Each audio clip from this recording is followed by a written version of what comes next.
नमस्कार दोस्तों, Cape Town में हूँ, साउथ अफ्रीका में हूँ, विमेंस वर्ल्ड कप कवर कर रहा हूँ। लेकिन सारे फैंस जो हैं, आप लोग जो हमारे द फैंस रिपोर्टर के जितने फैंस हैं, लगातार मुझे मैसेज कर रहे हैं, कह रहे हैं कि सर अभी तक आपने आकाश चोपड़ा और वेंकटेश प्रसाद के मुद्दे पर कुछ क्यों नहीं कहा। ट्विटर वॉर छिड़ गई है टीम इंडिया के दो पूर्व खिलाड़ियों के बीच, वेंकटेश प्रसाद और आकाश चोपड़ा। देखिए, यूं तो शुरू में तो मुझे लगा कि बहुत ज़्यादा कुछ है नहीं कहने को, लेकिन वेंकटेश प्रसाद रिलेंटलेसली जिस तरह से गेंदबाजी करते समय वो एक लाइन पकड़ते थे, तब तक नहीं दम छोड़ते थे जब तक वो आउट ना कर ले। उनका एग्रेशन भी हम लोगों को याद है, आमिर सोहेल के खिलाफ उन्होंने किस तरह से वर्ल्ड कप में विकेट लिया था। लेकिन आकाश चोपड़ा भी बहुत ही सॉलिड टेक्निक वाले बल्लेबाज रहे। उनके जो आंकड़े हैं उनकी काबिलियत के हिसाब से शायद मैच नहीं करते हैं, लेकिन 2004 में जब ऑस्ट्रेलिया गई थी और वहाँ पर इंडिया ने सीरीज़ ड्रॉ करा के आई थी, चोपड़ा का योगदान अहम था। ये बात मैं नहीं कर रहा हूँ, वीरेंद्र सहवाग ने कही थी कि जिस तरह को उन्होंने ओपनिंग पार्टनरशिप दी थी, सौरव गांगुली ने कही थी, क्योंकि नई बॉल को उन्होंने कुंद किया था। भले वो बनाते थे 25-30 रन 40 रन, लेकिन नई बॉल का जो ऑस्ट्रेलिया की जो क्षमता थी उसको वो काटते थे। तो खैर उसके बारे में बात नहीं करेंगे। दरअसल हुआ क्या है मसला, अब देखिए केएल राहुल हैं बीच में, केएल राहुल अब बीच में आ गए हैं, तो मुद्दा तो छिड़ना ही है, क्योंकि केएल राहुल के मुद्दे पर तो आप लोग भी बटे हुए हैं, पूरा भारत बटा हुआ है। तो मैं यहाँ पर भी एक बार फिर से यही करूँगा, क्योंकि देखिए वेंकटेश प्रसाद की मैं काफ़ी इज्जत करता हूँ, मेरे अच्छे दोस्त हैं, जब भी मिलते हैं बड़े प्यार से मिलते हैं। और आकाश चोपड़ा से और मेरे बेहतर संबंध हैं। मैं आपको ये नहीं कहूँगा कि मैं छिपाऊँगा नहीं कि वो मेरे दोस्त हैं। मेरी जो चीज़ें मैं पहले डिस्क्लेमर डालता हूँ, आकाश को मैं पिछले 22, 23, 24 सालों से जान रहा हूँ। जब वो इंडिया के लिए नहीं खेले थे तब भी इंडिया खेले, फिर रिटायर हुए, सारी चीज़ें। और यहाँ पर मैं 360 डिग्री आपको पर्सपेक्टिव लूँगा, किसी का साथ नहीं लूँगा। मेरी कोशिश ये रहेगी, अगर मेरी पूरी तरह से आप लोगों से ईमानदारी के साथ मैं पूरी बात करने की कोशिश करूँगा। मैं चाहूँगा कि मैं किसी का साथ ना लूँ, क्योंकि ये मेरी इंटेंशन है, मेरी कोशिश यही है कि मेरा मुद्दा नहीं है। तो सबसे पहले मैं पीछे से जाता हूँ, जो लेटेस्ट मामला, क्योंकि शुरुआत तो आप लोगों को पता है ही।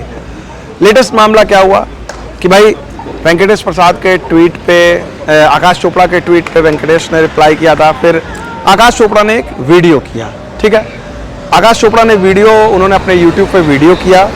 यूट्यूब पे उन्होंने कहा, उन्होंने केएल राहुल के उन्होंने आंकड़े डाले, ठीक है।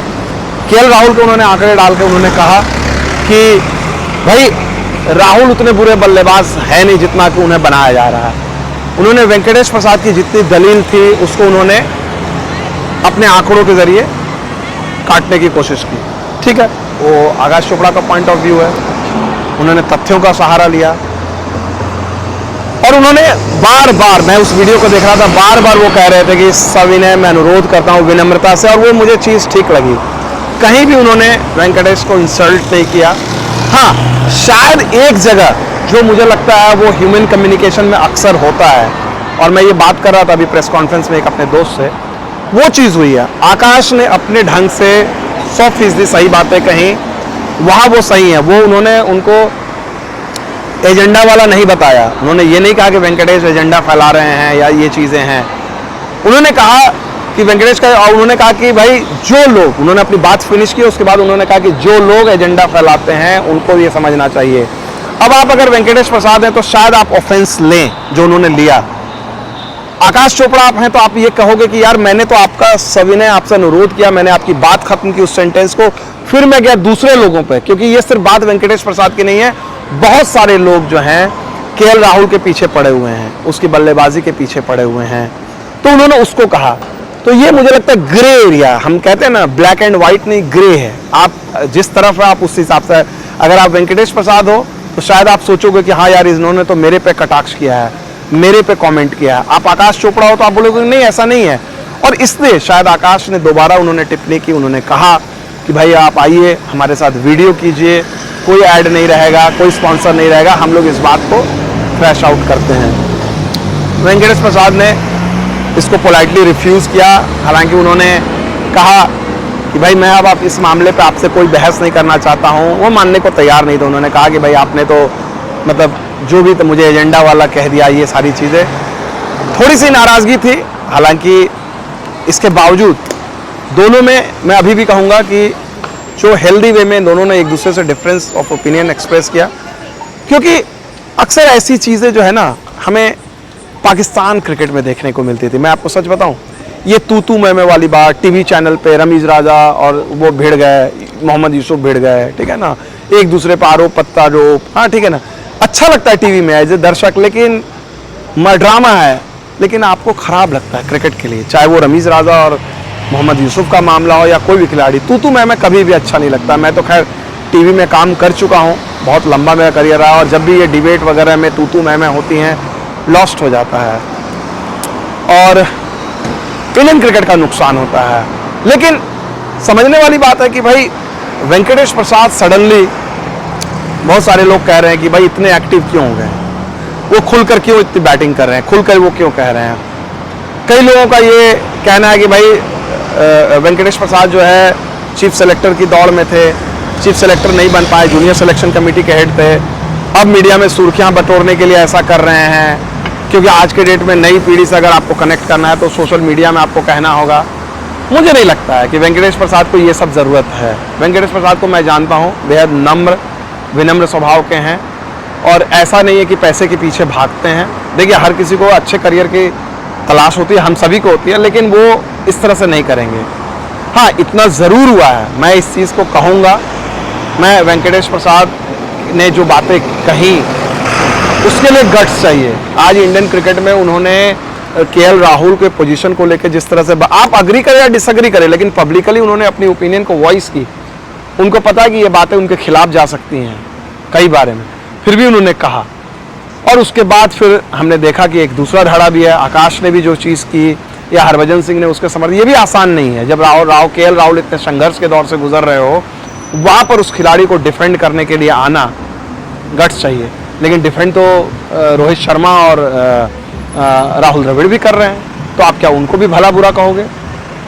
यू मे नॉट अग्री और disagree, that's a different story. लेकिन मुझे जो लगा, एक जो बात मुझे थोड़ी सी मायूस करने वाली बात रही है, फैंस ने जो किया है, पर्सनल हो गए वो। आकाश चोपड़ा का ही मैं उदाहरण लूँगा। आकाश चोपड़ा पर लोगों ने कहा कि सुनील शेट्टी उनके पुराने वीडियो निकाल लिए कि भाई सुनील शेट्टी उनके घर में अन्ना को उन्होंने बड़ा भाई बोला, पिता तुल्य माना। वो वीडियो अभी दिखाकर और आकाश चोपड़ा के पुराने ट्वीट्स को उठाए जा रहे हैं, 2012 के ट्वीट्स उठाए जा रहे हैं। देखिए, ये आपको समझना पड़ेगा, कोई भी बात जो कही जाती है ना, वो कॉन्टेक्स्ट में कही जाती है, उसका एक समय के हिसाब से कोट होता है। आदमी की राय बदलती है, 12 साल में तो आदमी बदल जाता है, उसकी राय तो छोड़ दीजिए। आप जिस खिलाड़ी को, अब रोहित शर्मा को जब आकाश ने क्रिटिसाइज किया था, 5 मैचेस में उसके 17 रन थे। अब वहां पर अगर क्रिटिसाइज नहीं करते तो वो भी कहा जाता, वो तो उस समय तो ब्रेव माना गया था आकाश चोपड़ा को। गौतम गंभीर की उन्होंने जो आलोचना की थी तो वो तो ब्रेव माना गया था ना। लेकिन आज आप उन पुराने ट्वीट्स को अपने हिसाब से आप डाल रहे हो, आप कह रहे हो कि नहीं यार ये तो ऐसा ही एजेंडा वाला है। आकाश को मैं जितना जानता हूँ, मैं आपको बार बार कहूँगा कि, और मैंने इस वीडियो से पहले मैं चाहता तो शायद उनसे बात कर सकता था, फ़ोन कर उनकी राय ले सकता था, मैं वेंकटेश प्रसाद से बात कर सकता था, लेकिन मैंने जानबूझकर नहीं किया। मैंने सोचा कि अगर मैं दोनों से बात करूंगा शायद मेरी राय बायस्ड हो जाएगी, उन दोनों को लगेगा कि मैंने उनकी बात नहीं रखी या उसकी बात नहीं रखी या बातों को इधर उधर कर दिया। तो मैंने जो ट्विटर पे देखा, जो मैंने लोगों को रिएक्शन देखे, उसके हिसाब से ये मेरे ऑब्जर्वेशन है। मेरा ऑब्जर्वेशन जो है दोनों से बातचीत करके नहीं है, एक जर्नलिस्टिकली हम लोग नॉर्मली बात करते हैं, दोनों पक्ष की साइड सुनते हैं, फिर स्टोरी करते हैं। तो ये स्टोरी मैं नहीं कर रहा हूँ, मेरी ये ऑब्जर्वेशन है, मेरी ओपिनियन है, जो मैंने देखा।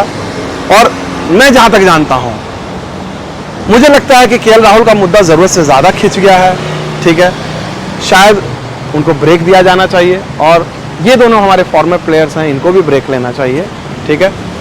आप क्रिटिसाइज कीजिए, आलोचना कीजिए, फॉर्मर प्लेयर्स ओपिनियन से अग्री होइए, डिसअग्री होइए, that's all fine, personal attack मत कीजिए। और ये एजेंडा वाली बात, यार ये क्या एजेंडा रहेगा इंडियन क्रिकेट में? एजेंडा क्या, इंडियन क्रिकेट की बेहतरी। आकाश ने भी जो बात कही थी, उन्होंने कहा ना कि भाई टेस्ट मैच चल रहा था, उसके बीच में उनको नहीं करनी चाहिए थी ये बात कि भाई, वेंकटेश प्रसाद भी कह रहे हैं कि भाई उससे कोई फर्क नहीं पड़ता है, दोनों का अपना अपना तर्क है। लेकिन मुझे जो बात बहुत बुरी लगी कि भाई अब ये बात नहीं होनी चाहिए कि अब आप बोल रहे हो कि आकाश चोपड़ा कौन होता है कहने वाला। बहुत सारे लोगों ने देखा अरे ये आकाश चोपड़ा कितना क्रिकेट खेला, 10 टेस्ट मैच खेला है। बात वो नहीं होती है। ये तो वही वाली बात हो गई ना कि मैं अगर पिछले 23 साल से कवर कर रहा हूँ क्रिकेट, मैं जर्नलिस्ट हूँ, तो मेरी राय सबसे इंपॉर्टेंट हो गई। आप फैंस की कोई राय नहीं है। आप में से कई लोग हैं, डॉक्टर हैं, इंजीनियर हैं, सीए हैं, वकील हैं, क्रिकेट को हमसे ज़्यादा करीब से फॉलो करते हैं, बॉल बाय बॉल देखते हैं, हमसे ज़्यादा शायद पढ़ते हैं, और आपके कई पॉइंट ऑफ व्यू हमसे बेहतर होंगे। मैं तो देखता हूँ कई बार कमेंट आपके आते हैं, आपके बेहतर होते हैं, और मुझे लगता है कि यार ये फैंस ने पॉइंट आउट किया है। आप हमारी गलतियों को, मैं नहीं बोलता हूँ कि मैं इनफॉलिबल हूँ, आपने मेरी गलतियों को कई बार पॉइंट आउट किया है, तो मैं आपको हल्के में नहीं लेता हूँ। मतलब काबिलियत किसी में हो सकती है, ऐसा नहीं है कि आपको जर्नलिज्म करने की ज़रूरत है, बहुत एक्सपीरियंस की ज़रूरत है। तो आकाश चोपड़ा को ज़रूरी नहीं है कि 100 टेस्ट मैच खेलना ज़रूरी है तब वो ओपिनियन देंगे। उन्होंने 10 टेस्ट मैच खेले हैं, उनकी सॉलिड ओपिनियन है क्रिकेट के बारे में। मैं जानता हूँ आकाश को, डोमेस्टिक क्रिकेट जिस तरह से वो फॉलो करते हैं, बड़ी मेहनत की है उन्होंने। आज उनकी ट्विटर फॉलोइंग या फिर यूट्यूब पे जो फॉलोइंग है आसान नहीं होती है। जो 10 टेस्ट मैच जो बंदा खेला हुआ है उसके लिए एक तरह से उन्होंने, आकाश ने एक अपना एक कल्ट क्रिएट किया है। उनकी अपनी एक शैली है। हिंदी को उन्होंने एक अलग, हिंदी कमेंट्री को उन्होंने एक अलग मुकाम पे लेकर गए हैं। आप अग्री करें डिसअग्री करें, मैं भी उनसे कई चीज़ों में मुझे भी डिसअग्रीमेंट होती है उनकी शैली से लेकर, और मैं उनसे खुल के बोलता हूँ। मैं बोलता हूँ कि आपकी मुझे ये चीज़ पसंद नहीं आई, जब पसंद आती है तो वो भी बोलता हूँ। तो वो तो है, वो तो दोस्ती यार में आप जरूरी थोड़ी है। मेरी भी कई रिपोर्ट्स की आप लोग क्रिटिसाइज करते हैं, मैं उसको लेता हूँ, दिल से नहीं लगाता हूँ ना। तो ये पर्सनल आक्षेप नहीं होना चाहिए कि नहीं यार ये आकाश चोपड़ा तो ऐसा ही है, इसको कौन बहुत स्मार्ट बनता है, ये सब पर्सनल है। आप उनके ओपिनियन को ओपिनियन से काटो, मेरा ये मानना है। ठीक उसी तरह से वेंकटेश प्रसाद के बारे में भी ये कहना कि भाई उसका क्या एजेंडा है, वो कुछ चाह रहे हैं, वो बीसीसीआई में पद चाह रहे हैं या टेलीविजन चैनल में कमेंट्री चल रहे हैं, इससे जानबूझ के सोशल मीडिया में फॉलोअर्स बढ़ाने के लिए कर रहे हैं, ये सब बात भी गलत है। हम जब तक पूरे तथ्य को नहीं जानते हैं किसी के बारे में, चाहे वो वेंकटेश प्रसाद हो, चाहे वो आकाश चोपड़ा हो, उनके बारे में हमें कुछ कहने का शायद हक नहीं है। हाँ, ये सही चीज़ है कि ये अगर आप देखा जाए अभी जो हुआ है इस टीम के साथ, मतलब जिस तरह की बातें हुई हैं, ट्विटर में माहौल गर्म हुआ है, टीवी चैनल्स के लिए ये तो बहुत ही मसालेदार मुद्दा है। और हम लोग अक्सर, एक दौर था मैच का मुजरिम ढूंढते थे टीवी चैनल से, मैं तो नहीं, कभी निजी तौर पे मैं कभी फ़ैन नहीं रहा हूँ, लेकिन ये फ़िलहाल अभी मैच का नहीं, क्रिकेट का मुजरिम केएल राहुल को बनाया जा रहा है। और दो तरह के वकील हैं अलग अलग, एक तरफ से सिर्फ आकाश चोपड़ा, हरभजन सिंह है जो डिफेंड कर रहे हैं, वेंकटेश प्रसाद और बहुत सारे क्रिकेटर हैं जो अटैक कर रहे हैं। और जैसा कि मैंने पहले ही कहा कि जो सच है इन दोनों एक्सट्रीम के बीच में है। राहुल उतने बुरे भी नहीं हैं या उनको एकदम अचानक ही धक्के मार के निकाल देना चाहिए वाली हालत है, चूँकि वो जो दलील है, और ना राहुल इतने अच्छे हैं कि जिस तरह से आउट ऑफ वे जाके उनको बैक किया जा रहा है, उनके सेना के आंकड़े दिए जा रहे हैं, उनको ओवरसीज क्रिकेट के आंकड़े दिए जा रहे हैं, क्योंकि वो कहा जाएगा कि भाई आप ये बातें पुजारा के लिए, रहाणे के लिए नहीं करते थे। तो ये ग्रे एरिया अगेन है। दोनों पक्षों ने एक्सट्रीम पोजीशन ली है। मुझे लगता है, मैंने पहले भी कहा था, बैलेंस की ज़रूरत है। और ट्विटर पे हुआ है वो, और यार लड़ाई नहीं हुई है। मुझे लगता है कि अब तक मैं आकाश और वेंकटेश प्रसाद ने बात कर ली होगी फ़ोन पे, और अगले दिन वो मिलेंगे किसी चाय कॉफ़ी पे। और हु नोज़, ये किस्सा जो है, इंटरव्यू जब मैं भी करूँगा इन दोनों से, कोशिश करूँगा कि दोनों को साथ में लाऊं। अगर वो होगा तो नथिंग लाइक दैट, अलग अलग भी बात करूँगा। लेकिन फ़िलहाल इतना ही। बहुत बहुत शुक्रिया।